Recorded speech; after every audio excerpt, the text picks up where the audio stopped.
Morning. It is Monday morning, February 22nd. Jan Akins, good to see you this morning. Welcome. Happy Monday, everybody. Jeremy and Wendy, good morning. Barbara Richardson and Harry, good morning. Letitia, good to see you. Mike and Joe Stromberg. Steve and Andrea Hauser, welcome, everybody. Mike and Kim Johnson. Welcome. Stacy Riggle, good morning to you in Wyoming. Good morning. Debbie King, good to see you. Carmen Lego. Happy Monday. Monday is always a good day for this live stream. There's a lot of names that are ready to roll on a Monday morning. Dana Kreshak, I see you. Good morning. We were in Psalm 52 this morning. If you have your Bible, Psalm 52. In the superscript, that's the little words that precede verse 1 in the psalm. It says this is a psalm of David, and it's a psalm about Doeg. And you're thinking Doeg the Edomite. So what's the background on Doeg the Edomite? Why would David write this song about Doeg? And so the backstory here is found in 1 Samuel chapter 20 and 21, right in there, or 21, 22, right in there. So context: David is anointed as king, but Saul is still the king. So David is in Saul's service. But everybody knows that David is anointed as king, that God has abandoned Saul, even though he's still sitting on the throne. And it's just this time of waiting for God to bring about David's coronation. And there's some time of waiting. And Saul, because he knows this, he's very jealous of David, and he himself is beset by a troubling spirit, which really makes him angry a lot. And David, part of his strategy in helping Saul is to play the harp, play music, sing songs to soothe Saul. And but because of Saul's anger, he's not in his right mind a lot. He thinks David is going to betray him, going to unseat him from the throne. He's very jealous, and he tries to kill him. So David's on the run. And so this is one of many times that he's on the run. So in his haste to leave, in this particular instance, he goes without, he doesn't have any food with him for his journey. He doesn't have any weapons or anything to protect himself while he's out in the wilderness. And so he goes by this temple where there are priests in the city of Nob, and he talks to the priest. I can't remember his name. It's in the subscript or superscript of Psalms. And he says, do you have any food? Do you have a weapon? And so, yeah, I have this bread here. You can take that. And here's the Goliath's sword that was on hand there. I don't know why it was there. But he said, yeah, there's none like that sword. I'll take it. And he leaves. Well, there happened to be someone there among the priests who overheard this conversation. And his name was Doeg.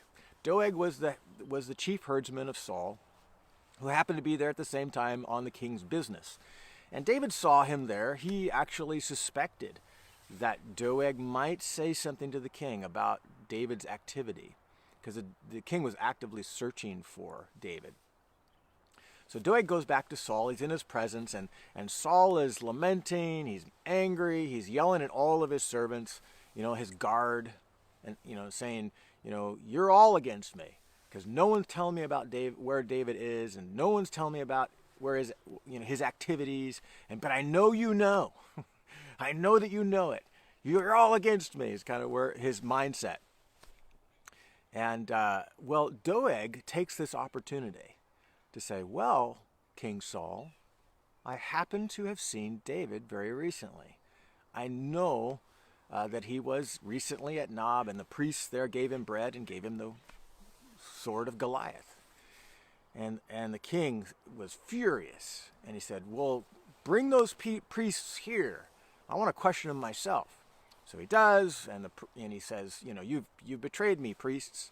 And the priest says, we'll never betray you. You're our king, and we'll never.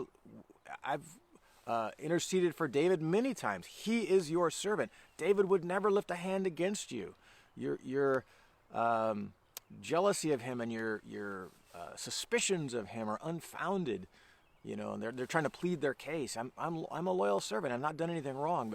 But Saul, in his fury, orders his royal guard, kill them all, kill the priests, kill their families, kill everybody. Well, the royal guard, they don't lift a hand. They're like, I'm not going to do that. I mean, I know David is God's anointed. He will sit on the throne at some point. There's no way I'm going to be doing something like this. It's just wrong. And Doeg sees the opportunity. Now, he's already betrayed David. He's looking, it's like, wow, everybody knows David's king. Here's my chance to get my 15 minutes of fame. If I do this for Saul, I'm going to eat at the king's table for a while. I'm going to enjoy favor and wealth and security in the king's presence, though he knows it's only going to be temporary.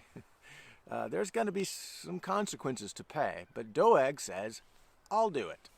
And so he slaughters the priests and then their families.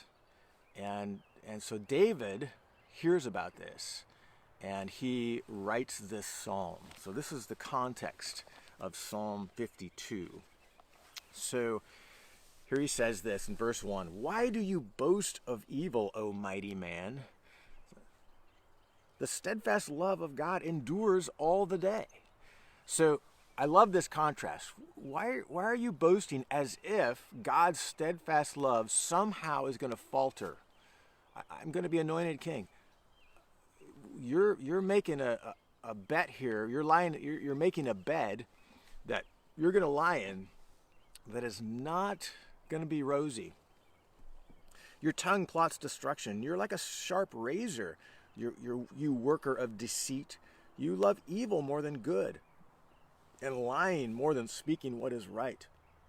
And he keeps going on, and God's going to repay him, and so on. In verse 6, contrast to the righteous. In contrast to David himself, he says, the righteous shall see and fear, and shall laugh at him, saying, see the man who would not make God his refuge. So that's really what's at stake. Doeg is seeing this opportunity for immediate wealth, although it's going to be temporary, immediate favor from the king, while refusing to make God his refuge. Everybody else who wouldn't do the bidding of the king or trying to plead their case to the kings, like David's not against you, they're waiting in effect on God. They won't lift their hand against David or betray him in any way, because they don't. It's like lifting your hand against God, because David is God's anointed. And then David refers to himself in verse 8. But I, David, I am like a green olive tree in the house of God. I love this imagery. Olive trees are very symbolic. They're such a very rich resource in the land of Israel to this day. Olive oil and the olives themselves, even the wood of an olive tree are all valuable commodities. And you'll remember when Noah was on the ark and it had been afloat for days and days and days, and they're sending out a bird to try to find if there's any dry land anywhere. And you'll remember that one bird, the dove, eventually brings back an olive branch, a little snippet of an olive tree that was green. And that became a symbol of peace. We use that symbol to this day. If two people are at aught against one another, you extend the olive branch. It's a symbol of peace. And I think this is how David's using this olive tree symbol here. I am like an olive tree in the house of God. I am completely at peace. I am at rest, even though he is in hiding and on the lam, right? He's running for his life, and people are betraying him. People are seeking his life, and yet he describes himself as I'm like an olive tree in the house of God. Doeg, you might get your wealth today, but at what expense? I'm going to make my refuge the Lord. And he finishes the psalm. He says, I trust in the steadfast love of God forever and ever. I will thank you forever, David speaking to God, because you have done it. I will wait for your name, for it is good in the presence of the godly. So David's saying, I'm going to stay in the presence of the godly, waiting on the name of God, which is good. And so the application is manifold, right? I mean, there's so many ways to apply this observation of someone who is shortchanging or getting a shortcut to resolve an issue or to gain wealth. At what expense? At the expense of their integrity, at the expense of the betrayal of someone else, at the expense of trusting God, which is the clear alternative. And David is contrasting himself. You know what? I have peace because I dwell in the household of God. I dwell with other godly people who are doing the same thing. I'm going to wait on the Lord because his name is good and his steadfast love endures all the day. There's not going to be a time when it's not going to endure. So therefore I will trust. Even though I'm experiencing in my life right now trouble, I'm gonna retain my integrity. And the contrast of peace in particular, David has peace. Doeg, though he might be eating the rich food of the king, has a target on his back. David will one day be king, and Doeg, there will be something to pay, likely his life. And so you gain the wealth, but for what? You can't enjoy it because you've compromised your integrity. You're not trusting in the Lord. And this has this rich picture of it is worthwhile to wait. It is worthwhile to seek God as your refuge, no matter what trouble you're seeing. It's not that David was inactive. He still was actively also participating in his own safety by hiding and running and doing various things to stay alive, basically. He did get the sword of Goliath, right? So it's not as simple as him just being passive and saying, God, protect me, I'm not going to do anything.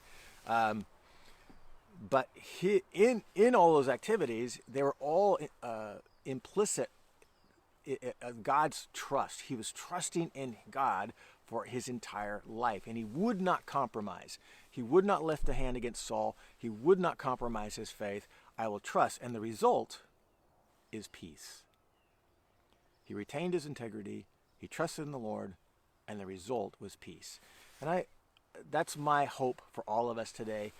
Whatever situation you're in, whatever trouble you might be facing today, whatever decision that you need to make, whatever trouble of soul you might be experiencing today, that first of all, that today, this morning, you would place your trust in the Lord afresh, to make God your refuge, not anything else, but God your refuge, and in him you will have peace. The steadfast love endures all the day. God's steadfast love is powerful on your behalf, powerful on my behalf. And when I can't change my situation, when I'm not sure, I don't have the power or the solution to overcome whatever it is that's troubling me, I have to draw back and rest in the steadfast love of God and trust him deeply with my heart. And so that's a good reminder today and every day as we live as an olive tree in the household of God. Lord bless you today, and we'll see you again tomorrow morning.